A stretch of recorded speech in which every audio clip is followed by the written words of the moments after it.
¿Cómo están? Bienvenidos al primer capítulo, el capítulo debut de La Retro, un podcast sobre las reformas, principalmente enfocado en reformas económicas, en la reforma tributaria, en la reforma previsional, dos reformas troncales de este gobierno y que han obviamente captado el interés de la política pública, de los economistas, de los políticos. Vamos a estarlo analizando, desmenuzando semana a semana con dos panelistas estables que aprovecho de saludar. Cecilia Cifuentes, economista, académica y directora ejecutiva del Centro de Estudios Financieros del ESE Business School, y Guillermo Ramírez, abogado, diputado de la UDI y miembro de la Comisión de Hacienda también de la Cámara de Diputados. ¿Qué tal? ¿Cómo están? Muy bienvenidos a La Retro, este podcast sobre las reformas que realiza el Líbero para su audiencia. Muchas gracias. Hola Guillermo, hola Cristian. Muy feliz de ser parte de este podcast del Líbero. Con entusiasmo estamos enfrentando este primer capítulo. Un abrazo. Capítulo inicial, harto tema para poder conversar, pero queríamos verlo y lo conversábamos un poco previamente al inicio de esta grabación. Hay una coyuntura muy particular. La reforma tributaria, ¿no es cierto?, fue rechazada en su idea de legislar por parte de la Cámara y también, de alguna manera, contagió en la discusión de la reforma previsional. Hoy la reforma previsional, o la propuesta inicial, que estaba delineada por el gobierno, ha tenido algunos ajustes, no formalmente, pero sí de manera informal, y en este primer capítulo sería muy interesante poder conversar con ustedes, con Cecilia y Guillermo, respecto de cuáles son un poco los bordes que, desde la perspectiva de ciertos valores propios del sector, ¿no es cierto?, que adscribe Guillermo y que obviamente siente identificada Cecilia, puede tener este tema, vale decir, capitalización individual, propiedad de los fondos, libertad de elección siempre de las personas para ver eso. Con ese telón de fondo, con esos valores de algún modo, principios que son propios de la derecha y la centro derecha, ¿cómo va a ir evolucionando esta reforma? Y por eso quería partir, Guillermo, quizás contigo, desde la perspectiva de, ya ha salido que hay una suerte de esqueleto, de columna vertebral, de tronco de lo que debería ser, desde la perspectiva de Chile Vamos, algunos elementos centrales que modifican la propuesta inicial del gobierno. ¿Cuáles deberían ser dos o tres elementos estructurales que tú nos puedes adelantar que debería tener esta propuesta y que lo vamos a ir conociendo probablemente formalmente en la próxima semana? Sí, mira, los elementos que tiene que tener un sistema previsional y que defiendan propiamente las ideas de la libertad no tienen nada de novedoso. Nosotros no estamos en eso innovando demasiado. Obviamente que tiene que ser un sistema que sea sostenible en el tiempo. Es importante que en el momento en que se apruebe la reforma de las pensiones suban efectivamente las pensiones. Queremos resguardar la libertad de los trabajadores de que puedan elegir quién les administra. Queremos resguardar también la libertad de los trabajadores y de las administradoras de en qué van a invertir, que no lo haga el Estado. Al final, las ideas que nosotros hemos puesto durante tantos años sobre la mesa siguen siendo las mismas y en eso no estamos innovando mucho. A mí lo que me parece interesante es el debate que se está empezando a generar en relación al proyecto que presentó el gobierno. Vamos a eso, a ver. Y hay dos cosas que yo creo que son muy, muy relevantes porque van a ser los puntos más controvertidos. La primera es la idea de las cuentas nocionales, ¿cierto?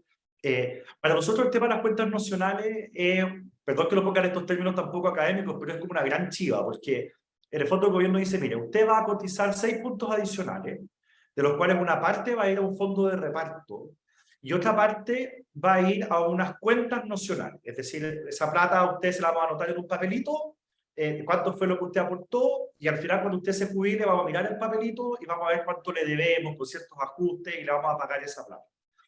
La verdad es que las cuentas nocionales también son reparto, porque esa plata se va a gastar, no va a estar invertida en una cuenta individual como ocurre hoy día con las AFP, se va a gastar para aumentar las pensiones, que puede ser una cosa muy noble, pero al final las cuentas nacionales son una especie de promesa. Usted pásenme esta plata a mí, al Estado, a los políticos, llámenlo usted como quiera, y nosotros le prometemos que en 30 o 20 o 40, dependiendo de la edad que usted tiene, años más, nosotros le vamos a devolver esa plata.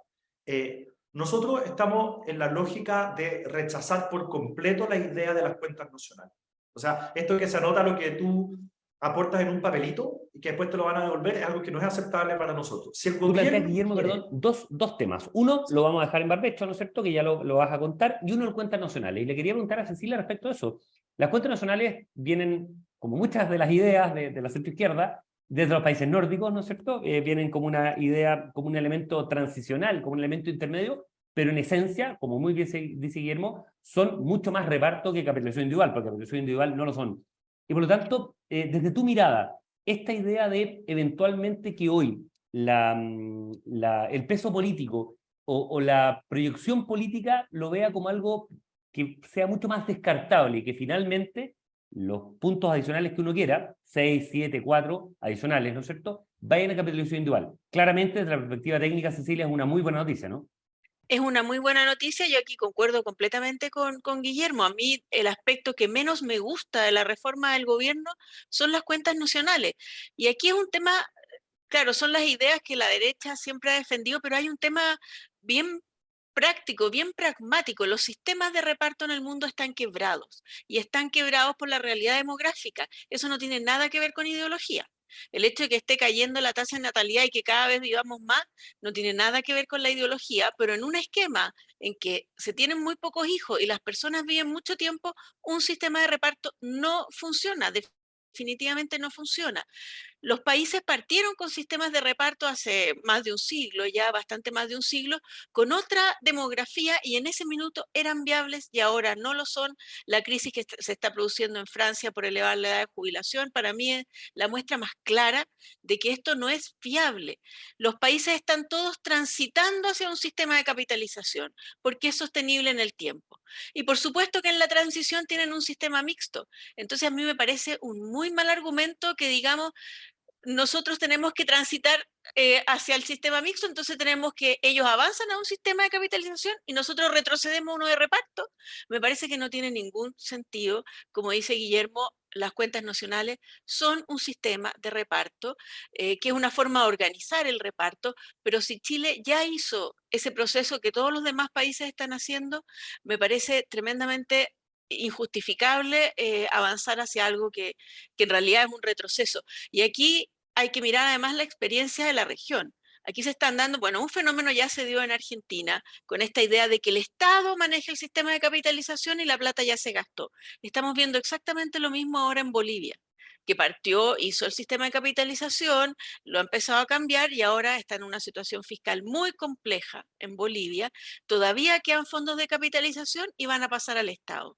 Tú Entonces ves, tenemos que evitar ese riesgo. y Es Guillermo, muy tú ves que el interesante. momentum político, lo ves como, en lo que tú planteabas, la derecha no va a aceptar las cuentas nacionales, pero pareciera ser, por lo que ha salido en la prensa, y ha salido largamente en la prensa, que es algo que el gobierno ya entendió y que eventualmente no estaría arriba de la mesa del proyecto. ¿Tú lo ves así? Puta, si eso fuera así, sería una gran noticia, porque Bueno, las cosas que lee, las cosas que lee en el Mercurio, en Exante, en un sí, montón de medios libres también, en un montón de sí, medios que ha salido. sí. Mira, la Cecilia dice algo que es demasiado interesante, que es que las cuentas nacionales, bueno, no lo dijiste exactamente, si no te interpreto, Cecilia, por favor, para no poner palabras en tu boca, pero subyace a lo que dice la Cecilia, que al final las cuentas nacionales han sido un instrumento que se han usado para transitar del reparto, que ya no da abasto, hacia las cuentas de capitalización individual. Y acá pareciera que la izquierda las quiere usar para hacer el tránsito contrario, lo cual es totalmente absurdo y es totalmente ideológico, porque al final la idea de transitar de un sistema sostenible a uno que no sea sostenible no lo entiende nadie. La única razón que a uno se le ocurriría de pensar de que la izquierda quiere hacer esto es para controlar la plata. Y ahí esto sí lo decía la Cecilia, ¿cierto? Cómo se han gastado en otros países la plata, que se esfumó. O sea, en Argentina miles de millones de dólares que estaban en las cuentas de ahorro de los trabajadores argentinos se En esfumaron. 2005-2006 en Argentina se estatizó el sistema y fue un... Bueno, ya conocemos el resultado. En el 2011 o 12 se estatizó porque supuestamente el Estado podía dar más garantías y una serie de chivas de los Kirchner, y finalmente la plata se esfumó, se esfumó. Entonces, yo creo que transitar hacia allá es muy peligroso. Mira lo que te voy a decir, Cristian, a mí me carga el sistema de reparto por razones técnicas, también por razones de justicia, pero yo estoy más dispuesto a conversar que un par de puntos de la cotización vayan a una especie de sistema de reparto, que no es necesario porque tenemos una PGU, es totalmente innecesario, pero creo que ese debate es más honesto que el debate de las cuentas nacionales, donde lo que subyace es un engaño. Porque el gobierno intenta hacer pasar las cuentas nacionales como una especie de capitalización individual administrado por el Estado, y no es así. Exacto. No es así. Exacto. Es un sistema de reparto. Es que, claro, la plata se distribuye de otro modo que un sistema de reparto. Y acá, Guillermo, quizás es Porque tiene más que ver interesante, con lo que aportaste, pero sigue siendo un sistema de reparto. y es interesante, antes de entrar al segundo punto que tú nos tienes que contar, y ahí le quiero dar la palabra a Cecilia en el sentido de, acá se tiene una falsa idea, completamente disociada de la realidad, de que este es un sistema extremista en materia de capitalización individual. Lo es desde el punto de vista de la capitalización, y bienvenido sea desde el punto de vista que todo lo que cotizamos todos los trabajadores es de propiedad nuestra, porque es nuestro dinero, nuestra plata. Pero además, y ahí Cecilia te doy la palabra, en el sentido que una parte importante en equivalencia a la cotización está con la PGU, que es un sistema de reparto directamente. Y lo hablábamos antes de entrar. ¿Cuánto más menos en equivalencia es el impacto de la PGU en equivalencia a un sistema de reparto, insisto, en equivalencia a puntos porcentuales del sistema de privatización? Mira, ahí, Cristian, tú tocas un punto bien relevante. Aquí en esto la ministra del Trabajo ha insistido en algo que es falso, que Chile tiene un sistema extremo, que no existe en el mundo. Y eso no es así. Lo que recomienda la OECD es que los sistemas de pensiones tienen que tener varios pilares. Y Chile tiene esos pilares. Es distinto que después uno diga, mira, quiero profundizar quiero incentivar pero tiene que haber un pilar de solidaridad, un pilar de ahorro, más que de reparto, porque está demostrado que un pilar de ahorro es superior como resultado de pensiones y como resultado de desarrollo económico, y un pilar voluntario, que también debe tener incentivos. Chile tiene un pilar solidario.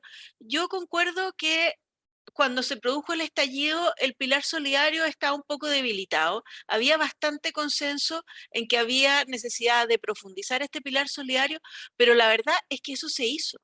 Y se hizo en una forma muy significativa. Lo que gastamos en el pilar solidario se duplicó ¿Y en es un periodo. equivalente a cuánto? El año pasado se gastaron en el pilar solidario alrededor de 5.500 millones de dólares en los beneficios del pilar solidario, algo que va a seguir subiendo este año. Y los 10 puntos de cotización recaudan al año 9.000 millones de dólares. O sea, estamos comparando un pilar solidario de 6.000 millones de dólares con un pilar de capitalización que recauda 9.000 millones de dólares. Los 6.000 millones de dólares en total equivalen a más de 5 puntos de cotización. El aumento que hubo respecto antes son como 4 puntos de cotización. Es como que hubiéramos subido la cotización en 4 puntos, solo a través de los recursos del pilar solidario. A mí me llama mucho la atención que hemos hecho una gran reforma de pensiones en Chile. Esto se hizo en el gobierno anterior, al finales del gobierno anterior. Fue una reforma que cambió completamente la realidad de las pensiones para el 90% de las personas. O sea, llega a la clase media completamente, porque llega hasta el 90% de los adultos mayores, y pareciera que no hemos hecho nada y que tenemos que entonces replicar la propuesta que había hace 6 años atrás o en el gobierno de Chile, y no miramos que hemos hecho un esfuerzo enorme como país para entregar esta pensión solidaria. A mí me parece que es una buena política, pero es cara, es costosa. Pero es Entonces, interesante, Cecilia, o sea, equivalente a, incluso puede ser más, 6 o 7 puntos equivalentes de cotización van actualmente a reparto y no van a capitalización individual, insisto, en la en la equivalencia equivalencia. porque no Es bueno vienen del hacer trabajador, historia, sino vienen del Cristian. Estado. Guillermo, Es bueno perdón. hacer historia, Cristian, porque aquí que se habla de que Chile es extremo, que tenemos que tener un pilar solidario, a mí me pasó, pero esa frase, tenemos que tener un pilar solidario. Fíjate que en un momento, claro, las pensiones solamente se construían en base al ahorro de los trabajadores, ¿cierto? Pero llegó la presidenta Bachelet en su primer periodo, y ella lo que hizo fue inventar este pilar solidario, que estaba pensado al principio para la gente que no tenía cotización, para la gente que no recibía ningún tipo de pensión. Entonces se creó este pilar solidario y se entregaba la pensión básica solidaria, que llegó más o menos hasta los 165.000 pesos. La PBS y el APS, efectivamente. Claro, y existía, esa era la pensión básica solidaria, y luego estaba el aporte solidario, que la APS, que el aporte previsional solidario, era para aquellos que tenían pensiones autofinanciadas bajas, se les daba un aporte de tal manera que pudieran aumentar su pensión. Bueno, todo eso desaparece con la PGI. Porque lo que hace el segundo gobierno del presidente Piñera, con una aprobación prácticamente unánime del Congreso, es decir, ya, adiós pensión básica solidaria para los que no tienen pensión, adiós aporte previsional solidario para los que tienen pensión básica baja, o sea, pensión autofinanciada baja. Ahora vamos a tener una pensión garantizada universal, es decir, que los chilenos, independiente de la pensión que tengan, van a recibir un colchón, todos, el mismo, que además va a ser superior a lo que se recibía antes por pensión básica solidaria para los que no tenían ningún tipo de pensión, que era el bono más grande. Entonces, lo único que ocurrió en este país, desde el primer gobierno de la presidenta Bachelet, es un fortalecimiento del pilar solidario. Entonces, cuando el gobierno dice, no, aquí tenemos que crear un pilar solidario, tiene que haber un pilar solidario, yo digo, bueno, pero se están perdiendo una parte muy sustantiva, la están ignorando completamente de nuestro sistema de pensiones. Fíjate que las encuestas, si hace 2 o 3 años el tema de pensiones era el número 1 en las encuestas, hoy día está el número 7. Y es porque con el tema de la PGU, sobre todo en las familias más vulnerables y también en las familias de clase media, la pensión les aumentó sustantivamente. En algunos casos, incluso en las familias más vulnerables, reciben más de lo que recibían cuando trabajaban. Así es. Con lo cual, o sea, todo obviamente que el tema de porque, pensiones para esas familias dejó de ser un problema. Porque desde el segundo gobierno de la presidenta Bachelet, todo lo que se ha incrementado en aporte, de cualquier manera, digamos, cualquier aporte, a el sistema previsional ha sido desde la mirada estatal a sistema de reparto, a estos aportes, ¿no es cierto? Pensión garantizada universal o en su minuto lo que era la APS y la PBS. Ni un problema. Oye, un dato No para que quede bien, bien. Bueno, los APS era un sistema bastante complejo. Cuánto te daba el Estado dependía de cuánto tú habías ahorrado, de cuánto era tu ingreso, de cuáles eran tus hijos. Era una fórmula muy compleja, pero en promedio los jubilados recibían como 45.000 pesos de aporte previsional solidario. Ese era el promedio, porque había una diferencia muy grande. Entonces, uno puede estar en situación de personas que, por ejemplo, una pareja de adultos mayores, que cada uno recibía una PS de 40.000 pesos, recibía menos de 100.000 pesos de aporte. Esa misma pareja ahora está recibiendo prácticamente 400.000 pesos. Sí, así es. Entonces, es verdad que esto es muy importante y tiene que ser parte de la discusión que hagamos ahora sobre cuántos puntos más de solidaridad son necesarios. No es equivalente discutirlo ahora que discutirlo hace 3 años atrás. La situación ha cambiado de forma bien radical. Se quedaron pegados. Guillermo, solo un elemento, ya digamos, vimos el tema de las cuentas nacionales por un lado, y se abrió una discusión muy interesante con Cecilia y contigo. El otro elemento que a ti te parece que pareciera ser inaceptable dentro de la propuesta original del gobierno era... Bueno, la derogación del decreto 3500, del 3500, okay. Que es una forma de legislar que es muy poco transparente. Porque, para los que nos están viendo, el decreto ley 3500 contiene todas las normas, finalmente, de cómo operan las AFP y dónde pueden invertir, y el tema del encaje, y una serie de cosas que se han ido afinando con los años, modificando artículos, moviendo las perillas para allá y para acá para lograr un buen sistema en términos de administración de los fondos. Cuando el gobierno dice ya, artículo 1 de la ley, derogues el 3500, artículo 2, y empiezan a inventar en el fondo otros artículos, otras leyes, no permite hacer un seguimiento demasiado claro de qué es exactamente lo que el gobierno quiere cambiar. Yo podría interpretar en la derogación del decreto ley 3500 que el gobierno no quiere normas que le den autonomía, cierta autonomía a las AFP para invertir, y que el día de mañana es el Estado el que va a decidir dónde se invierte cada peso. Yo podría interpretar eso, porque esa norma se está derogando. Entonces, para nosotros es fundamental que el gobierno rehaga su reforma y que lo que haga, en vez de derogar un decreto ley completo, haga las modificaciones a ese decreto ley para saber exactamente, con transparencia, qué es lo que quieren cambiar y qué es lo que están dispuestos a mantener. Sí, yo encuentro clave lo que dice Guillermo, además respecto a la incerteza que genera una reforma en que se deroga un artículo que ya lleva más de 40 años, que ha sido fundamental en el desarrollo del mercado de capitales chileno. El mercado de capitales chileno, y aquí, claro, se suele decir el mercado de capitales, pero el mercado de capitales es algo, y se ha probado con los retiros, que es una base esencial del desarrollo económico. Entonces, cuando tú derogas el DL 3500, generas una incerteza enorme en cómo funciona uno de los pilares fundamentales de la economía chilena, que es el mercado de capitales. Y como decía Guillermo, aquí, por ejemplo, hay bastante incertidumbre respecto a cuál va a ser el manejo de las inversiones. Aquí hay muchos detalles técnicos bastante complejos, pero que finalmente son muy gravitantes en los resultados de desarrollo y de funcionamiento de los mercados en el país, que hay que tener cuidado en la forma como se legisla. Yo comparto completamente con Guillermo, porque además no es lo usual en esta forma de legislar, derogar por completo un cuerpo y establecer un cuerpo nuevo legislativo, porque quedan, como dice Guillermo, muchos espacios abiertos aquí. Lo que En el uno fondo, una tiene que hoja en hacer, blanco. claro, es una hoja en blanco. Lo que uno tiene que hacer es, mira, lo que queremos modificar es este aspecto del DL 3500 y lo discutimos, pero no eliminemos todo y partamos de cero desarrollando un sistema que nos ha tomado 40 años ir perfeccionando de a poco. O sea, lo que hay originalmente hoy en el 3500 no es exactamente lo que había el año 81. Se han cambiado muchos aspectos que han ido perfeccionando el funcionamiento de este sistema.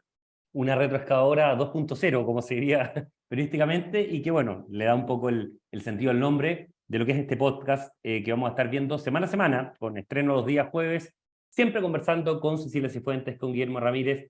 Harto tema para ver la próxima semana. Ya nos queda claro cuáles son un poco los límites, los bordes, Guillermo, que tú nos planteas, y obviamente también la mirada de Cecilia, muy interesante respecto de cómo técnicamente se baja eso, despejando mitos, y obviamente aportando a la discusión pública desde el conocimiento técnico de Cecilia. Muchas gracias por esta primera entrega, estamos ya un poco en el tiempo de lo que se nos pide, así que nos estamos encontrando, Cecilia y Guillermo, el próximo jueves en otra entrega de La Retro, este podcast sobre las reformas tributaria y previsional que prepara especialmente el libro para su audiencia. Que tengan una gran semana, nos vemos.